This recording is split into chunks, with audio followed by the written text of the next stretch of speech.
The following podcast is a part of RadioMisfits.com.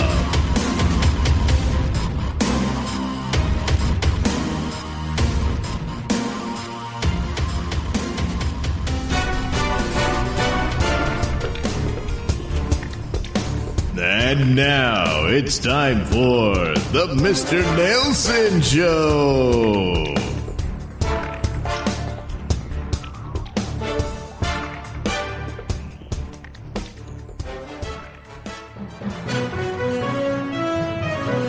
This is a Nailsin News Bulletin. OnlyFans users face prison under harsh new Swedish prostitution law. Hello, I'm Mr. Nailsin. The law, which will take effect July 1st, criminalizes profiting from or promoting others who perform sexual acts for payment on demand. This is a new form of sex purchase, and it's high time we modernize the legislation to include digital platforms, Swedish Member of Parliament Teresa Carvalho said after the bill passed. Under the new law, it will be illegal to pay someone to carry out a sexual act remotely, such as on a live video stream, for the specific purpose of that act being viewed by the buyer. The law targets live, specifically commissioned interactions, which are especially lucrative and popular among many porn stars on online platforms. Watching and paying for pre-recorded adult content will remain legal. Okay. Carvalho, who is part of Sweden's left-wing opposition party, the Social Democrats, said the law is not aimed at targeting OnlyFans models themselves. Okay. Instead, she said it will protect young people and other individuals vulnerable to exploitation. She pointed to links between online exploitation and grooming with drug abuse, human trafficking, and prostitution. The bill was proposed by the Swedish Parliament's Justice Committee and received cross-party backing. In Sweden, paying for sex is already illegal and faces a sentence of up to 1 year in prison. Sweden's sex trafficking laws focus on punishing the buyers, but not the sex workers. Pimping carries a minimum sentence of 4 years in prison.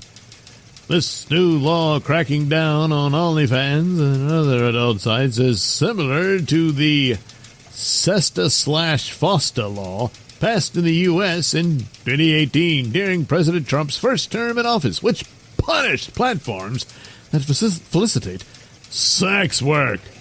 But others in Sweden want the law to go further and have called for a total ban on platforms like OnlyFans. It is a forum where sexual services are sold. Prostitution or the sex trade is constantly taking new forms, and it is important that politicians and legislatures keep up with the developments that are taking place, Social Democrats politician Annika Strandhall told the Swedish newspaper Expressen. She also called on age limits on porn sites to shield children from harmful material. From the perspective of Swedish women, we see a big problem with the access to gross, violent pornography that very young children in Sweden today have, just by pressing a button on their phones. We protect our children in many different ways from gaining access to different things that are not appropriate in our society. For example, if they go to a gambling site, or from having access to alcohol, or, similar. Still, as long as you just tape the activity and sell it after the fact of its taping and don't stream it live, you're good. This has been a Nailsin News Bulletin.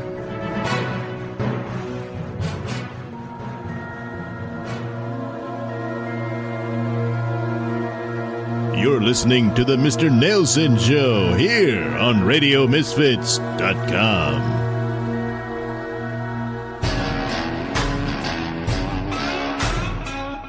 And now it's time for the Bayou Crime Report. Suspect was found with 2 inside display shed. Hey, I'm Red Neckerton. Well, James Caliavis, some shit. Anyway, the 66-year-old Georgia man was arrested for obscenity after police discovered him pleasuring himself inside a display storage shed at a Lowe's home improvement store in Louisiana. Cops responded to the Slidell business after getting a 911 call that a naked man was inside one of the small sheds being offered for sale. After examining several sheds, an officer discovered Caliavis lying on his back on the floor of one unit with his pants at his ankles and an open bottle of Vaseline at his side. Caliavis was in the midst of a personal pleasure session. Oh, goddamn. Caliavis reportedly acknowledged that he had been masturbating inside the shed while watching YouTube. Well, Caliavis was arrested for obscenity and booked to the city jail. Police listed Caliavis' residence as Jasper, a Georgia city about 60 miles from Atlanta. The hell you doing, Louisiana, boy? Jasper address shown in public records for Caliavis is a 1-acre property containing a small mobile home. So I guess the shed reminded him of his home, you know. Oddly, the county property assessor's website includes 3 photos of the site, but the images only show a small storage shed. Well, there you go. He was lonesome for home. Got a little frisky feeling watching some YouTube videos. I don't know, what could it be? And decided to duck into a shed that reminded him of his home, and he felt right at home and got comfortable and went to town. Well, listen, Georgia, I understand Louisiana ain't perfect. Hell no, we got plenty of freaks and perverts of our own. We don't need none of yours. For the Bayou Crime Report, I am Red Neckerton, reminding you, keep your goddamn holes clean. The Bayou Crime Report is a presentation of Nailsin Productions.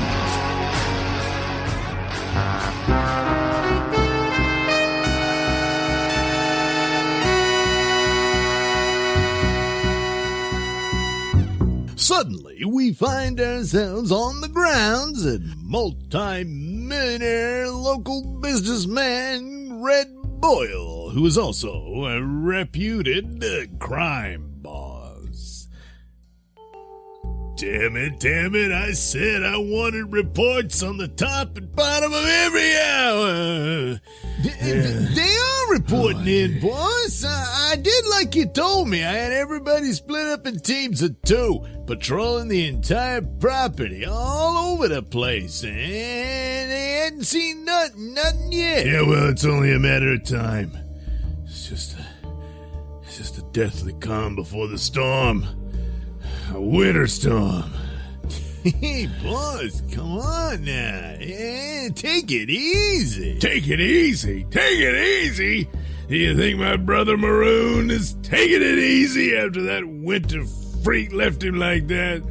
Up there in the bed, laying in his own shit, a prisoner in his own body. Oh, God. The doctors are hoping he'll make a full recovery, one day. Yeah, well, there won't be no taking it easy. No, not until that winter freak is caught or one of you's put two in his cold, creepy heart? Well, I'm pretty sure the boys got this one covered, boss. I mean, besides that, from what I've seen of that guy, he can't walk or move too fast and all that clunky armor crap he's wearing. Yeah, well, he wouldn't move at all without it. Huh? What do you mean? Oh, yeah, well, that thing he wears is some sort of high-tech exoskeleton that, I guess he developed since he's some sort of scientist or some shit. Anyway, that's what he uses to move his broken body. Huh. Yeah, I never would have guessed the boys beat him that bad. Well, they really didn't. Huh? Well, what do you mean? I mean, we had him beat his ass pretty hard. We seized his property and all that crap out of what he owed us and everything. And, but he decided he wanted revenge, so he showed up one day. Oh, it was a pathetic sight, all crippled up and stuff, limping along, but he thought he was going to shoot me. But then Bugman showed up and ran him over with that bugmobile of his, and, well, he was never the same after that. Well, in a way, it serves him right. Huh? God, Oh, being a silly little boy, it's time for him to move on and accept reality. Well, I don't know, Ollie. That's a tough reality to accept. I had his ass whooped, took his business away from him, and then started banging his wife. Well, that's ex-wife now. And after all, it's not really your fault, baby. You said it's really Bugman's fault. Well, yeah. What? Hold on. What? What the hell's going on? Team number 2, team number 5, report. What's going on over there? Oh, shit, Ollie. You better get to the panic room. Well, Eddie, you read? I hope it all works out. Wait a minute. That sound. I know that sound. Yeah, it's the sound of that car. It's Bugman. Holy shit. What? Oh, no. It's gas. It's this damn bug gas.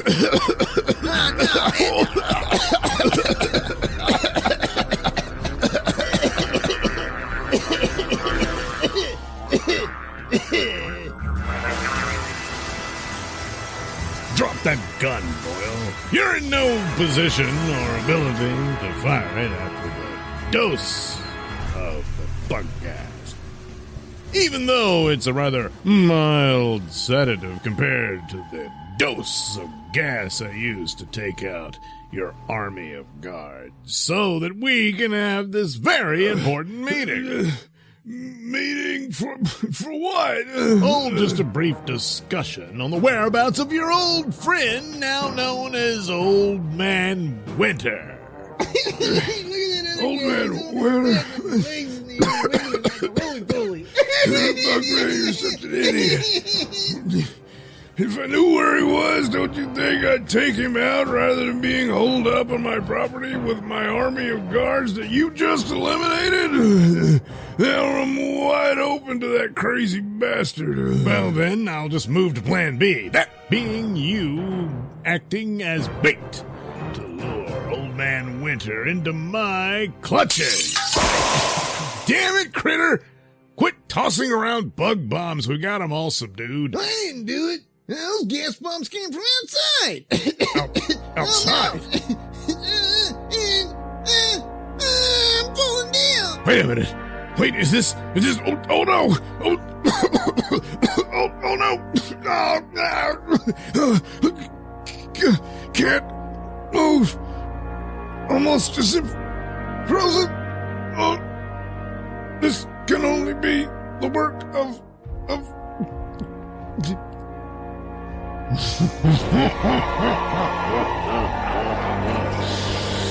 Yes, Bugman, this could only be the work of Old Man Winter.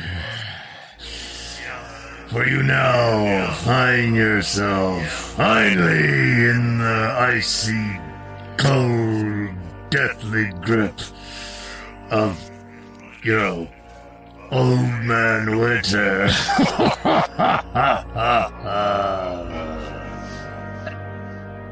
Oh no! Is this the final fate of Bugman and Critter? Does this mean that Old Man Winter will have his revenge served cold?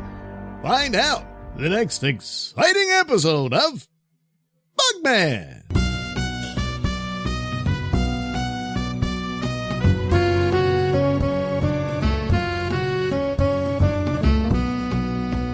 Bugman was written, produced, and performed by me, Douglas Nailsin. Music came courtesy of Kevin MacLeod and other public domain sources.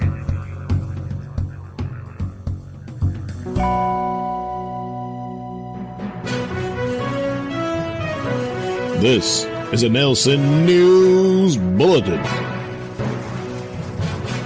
Pervert doctor gets charged with more pervert crimes. Hello, I'm Mr. Nailsin.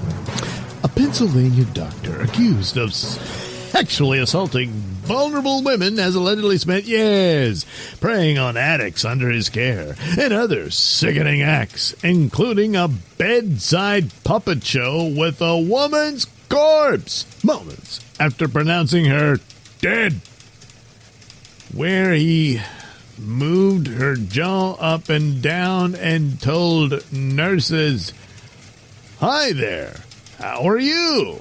Christopher Davis, 63 of York, was recently arrested for allegedly using his position as an addiction treatment specialist to lure and coerce women into sexual encounters. One female patient told a grand jury last month that Davis kissed her and shoved his tongue down her throat during a 2023 visit before whispering a chilling message into her ear, according to the York Dispatch, citing Davis's indictment. "The broken ones are the easiest," he allegedly said. The Pennsylvania AG's office has charged the disgraced physician with 92 criminal counts for allegedly tormenting patients from 2021 to 2024. His charges include rape by threat of force, involuntary deviate sexual intercourse, aggravated indecent assault, sexual extortion, illegal use of communications device, illegal administration of a controlled substance, and furnishing false or fraudulent information. A license suspension for Davis from 2002, which was obtained by the Dispatch and posted online Tuesday, says he underwent substance abuse treatment in the early 2000s and pled guilty to stealing the painkiller Nubane. The corpse puppet incident happened while he was the medical director at Manor Care on December 3rd, 2000. Davis checked the patient's heart and lungs and pronounced her deceased, said the Pennsylvania Department of State. Davis informed the nurses that he had been a ventriloquist. Davis then proceeded to place the deceased patient's body in a seated position, put his hand on her bottom jaw, and while manipulating the patient's jaw up and down to create the affectation that the deceased patient was talking, Davis said, "Hi there, how are you?" Or words to that effect.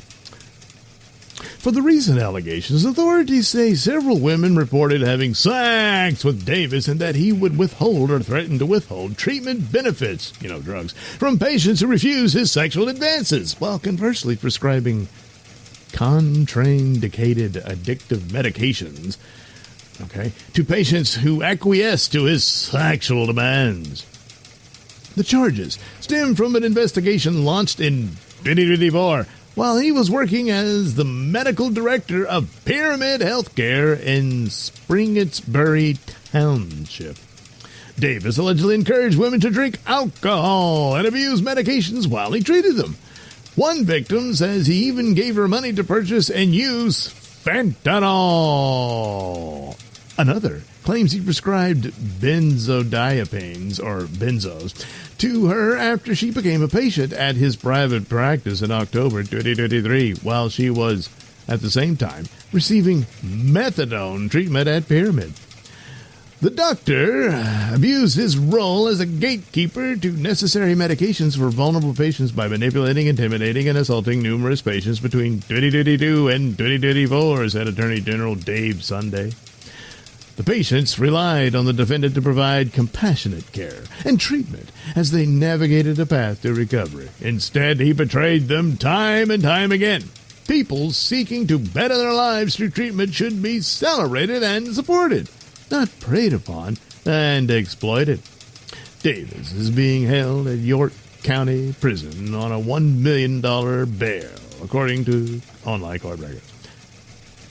Well, I guess the lesson here for Pyramid is to step up the vetting for your next medical director to be in charge of taking care of your patients seeking treatment for drug addiction.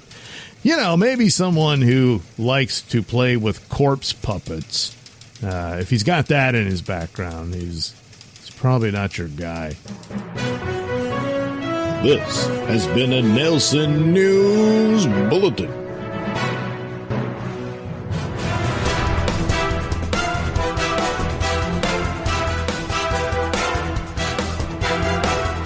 The views and opinions expressed during the Mr. Nailsin Show do not necessarily reflect those held by RadioMisfits.com. So, any complaints and or comments should be sent to @MrNailsin on Twitter, where they will be promptly ignored and or blocked.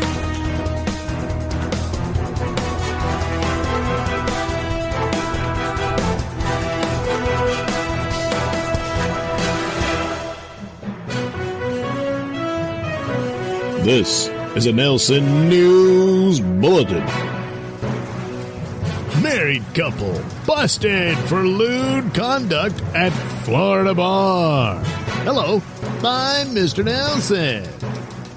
Ryan Cook, 29, and Kimberly Moray, 27, were at the Where's Jubes bar in downtown St. Petersburg when the disorderly conduct occurred.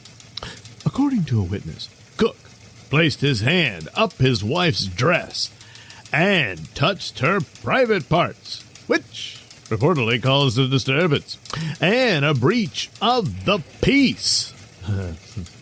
Moray was charged for allowing her husband to place his hand up her dress and engage in sexual conduct. Arrest affidavits do not identify the witness who fingered the frisky couple.